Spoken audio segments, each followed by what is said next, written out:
part two. So, ignoring that, he then decides to go get the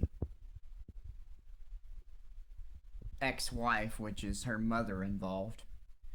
And they decide to follow me around town. And I knew this, and I just, again, I do not give a shit about people's opinions and feelings because you're just trying to control me, is what you're trying to do. So when they would go and record me ride my moped, now the thing about me is that I liked standing up on my moped and doing tricks and etc. Now, I was never dangerous to anybody. Like, I never, like, went in front of someone and then, like, made them stop. You know, because I'm not trying to die. I was testing skill.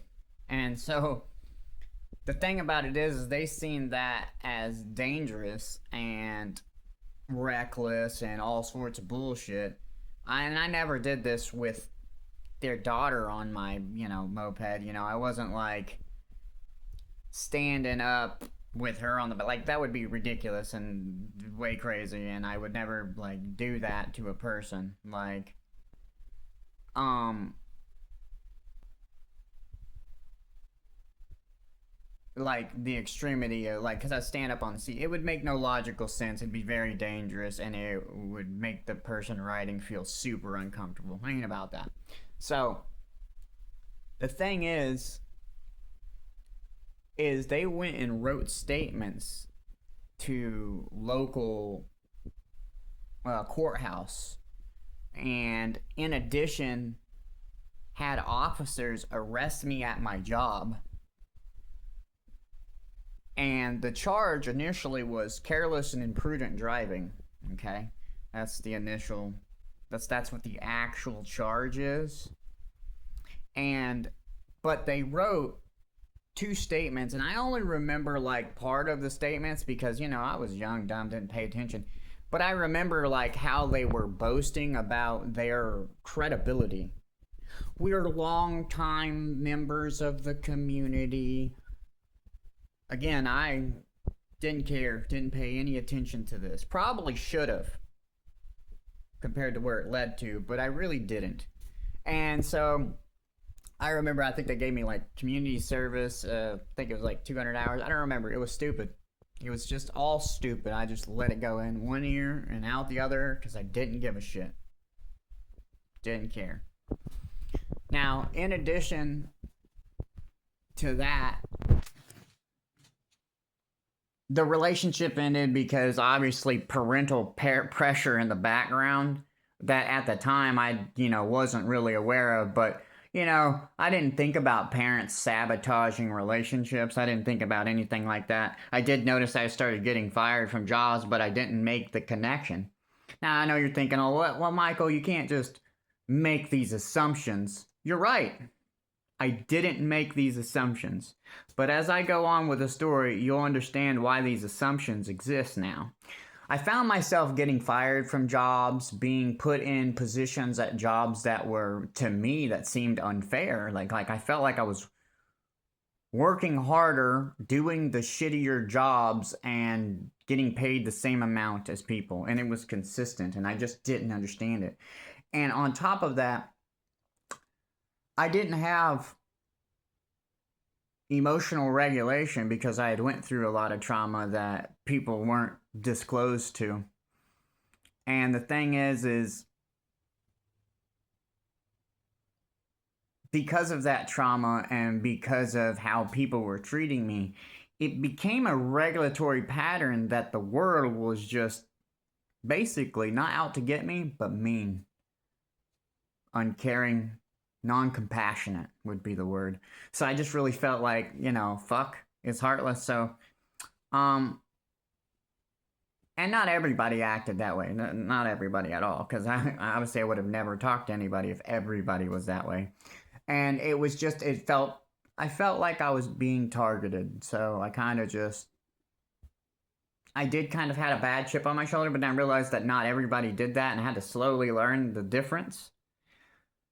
But again, I didn't realize there was a correlation. So I just continue to live my life.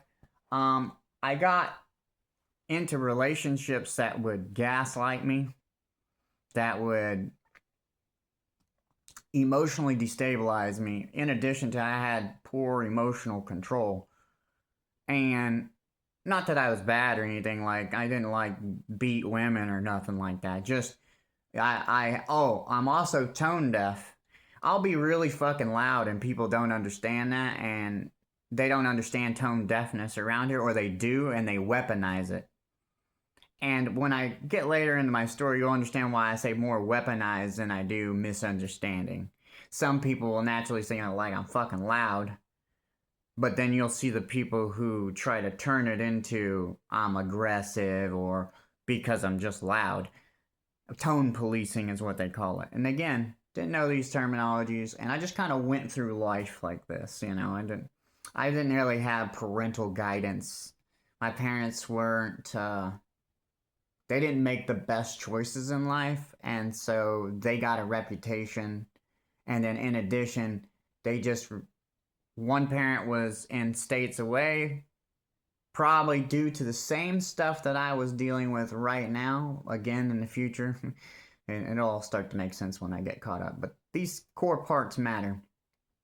So, as I am going through life and just dealing with people who are basically narcissistic, and again, that's a term I learned, like, I didn't understand that was a consistent enough theme in my life. Like, I just thought like narcissists were special people. Like, I really thought like they're as rare as a psycho killer.